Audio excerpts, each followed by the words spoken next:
ये खबरें शामिल करते हुए आपको बताएं कि लियाकताबाद में पानी की अदम फराहमी पर शहरियों का पारा चढ़ गया। कई रोज से पानी की फराहमी मुअत्तल होने पर शहरियों की बड़ी तादाद सड़कों पर निकल आई और मेन शारा पाकिस्तान ब्लॉक कर दी। इस वक्त बोल न्यूज़ के नुमाइंदे खुर्रम गुजार लियाकताबाद में मौजूद हैं। मजीद उन्हीं से तफसीलात जानते हैं। जी खुर्रम।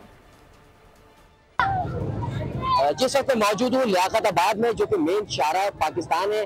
मेरा पक्ष में देख सकते हैं आप, बदतरीन ट्रैफिक जाम है। यहाँ पे शहरियों ने एहतजाज शुरू कर दिया, धरना दे दिया रोड पर। और कहना ये है कि गुज़श्ता 15 दिन से इलाके में पानी नहीं है। खवातीन और बच्चे यहाँ मौजूद है। क्या मसला है? नमाज नहीं पढ़ सकते, पानी नहीं है, नियाज नहीं दिला सकते। 1 महीना हो गया पानी का, आजकल करते रहते हैं ये लोग, पानी बिल्कुल नहीं दे रहे। सब कुछ हम और रोडों पर देखो पेपलाइन बिछा दिए, कोई मसला नहीं है इनके लिए। तो कितने दिन से पानी नहीं है आप? भाई 1 महीना हो गया है, लगातार 2 महीने बाकी दो बकायद से पानी नहीं आ रहा है।